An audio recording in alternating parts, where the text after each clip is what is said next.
EJ Spark in the building. It's been a couple weeks since we've done the CD collection videos, but I feel like so much has been going on in music. I just wanted to, talk about that stuff. But you all know I love my CDs, so here we are. Today we are starting off with Kid Ink, My Own Lane album. And Kid Ink actually just released his new album, Alive, I believe it was, which I think was more of an indie release or his alumni label or collective.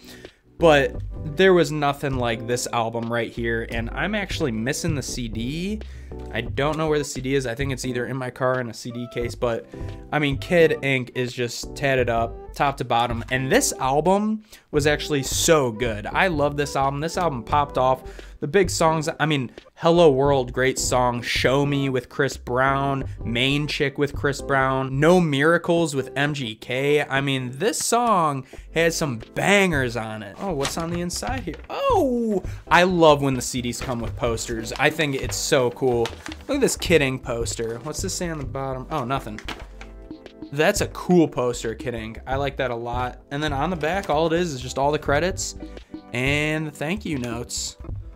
I think that's a cool poster. I really love the fold-outs. Like, I think my favorite fold-out of all time is the Good Music Cruel Summer poster with the whole Good Music roster, but nothing like a good poster from a great artist. Honestly, I think this alumni is Kid Ink's brand, clothing brand, collective. I think it's a really good style. I like it a lot. I love the A. I love the chain. I think it's really cool. Next, I have TPain Revolver. Now, I don't have more TPain albums because I was like 12 when, his albums were really popping off, like that Epiphany. I really like the Three Ring Circus album. I can't remember the exact name, but, with Can't Believe It on it. But I think this was a pretty good TPain album. That's the front, or that's the back, that's the front. I really like the aesthetic of this one. It's like robotic and futuristic-y, maybe like steampunky, like with all the gears. You could see TPain singing right there.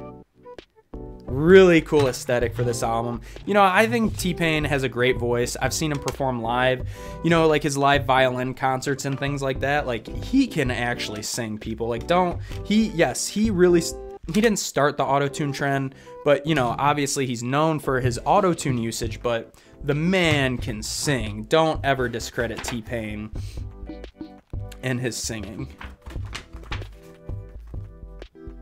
Best Love Song was a great song off this album. Default Picture was a great song.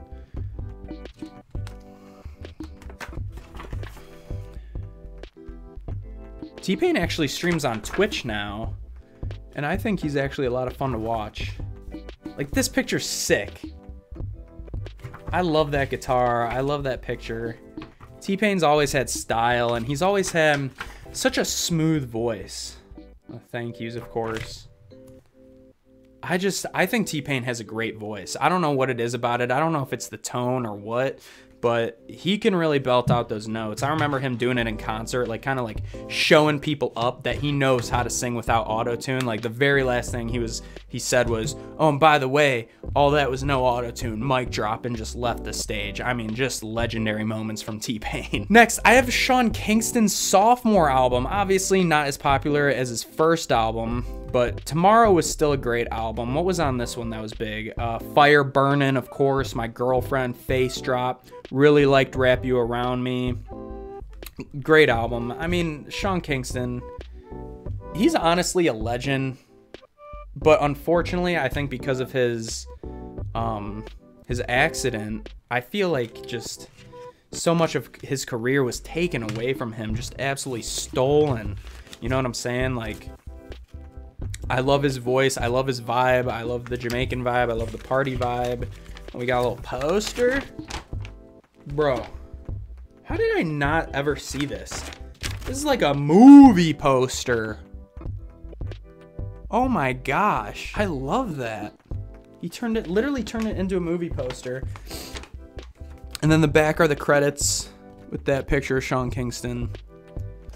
Like I said, I used to love Sean Kingston. I think he was just robbed of, like, maybe a better career. He does a lot of features now, but I think he could have been just so big. Unfortunately, he had that accident, you know, I'm so happy he recovered. Like, obviously that's what matters the most, is that he's healthy. He had that Back to Life album too, and I actually enjoyed that one. That album was overlooked, but this is a nostalgic album for me. Next, I have this Sage the Gemini album. I mean, this was when Gas Pedal came out, and honestly, that was like the only song I knew of Sage the Gemini when it first came out. There's a CD right there. So here's the booklet inside. Of course, you got the credits. You got some smooth pictures of Sage the Gemini. He just did a song with Chris Brown, actually. He's definitely a good featured artist. I don't know what he's come out with solo, like, since this album.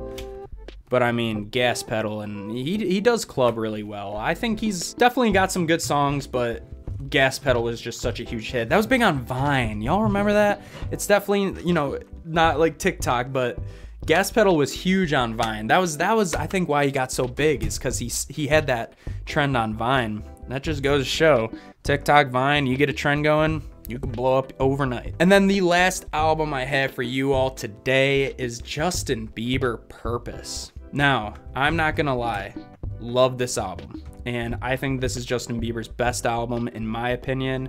I think the Justice album that he just came out with, probably either his second or third best. But as of right now, this album is marinated. This album is amazing to me. Like, it has so much meaning. The songs are profound. His song Purpose, the title track of the album, is so good. And it just spoke to me a lot. The love songs on here are good. I think Bieber's writing was just on top of his game. I really like the aesthetic of this one. Black and white. What is that? Just a cliff or something. All the credits and thank yous. And then Purpose. But I think this album will be forever my favorite Justin Bieber album. I just think he was on top of his game here. But I really liked Justice a lot, the album that just came out. So Justin Bieber's got a great tone of voice. So that's all I got for you all today. If you've listened to any one of these albums, let me know what you think of them in the comments below. Thank you so much for coming by and watching. As always, if you liked the video, hit a like and subscribe to the channel if you love talking music just as much as I do. As always, you can follow me on Instagram and Twitter at EJSpark1, and you know what it is. It's peace, love, I love s'mores, EJ out.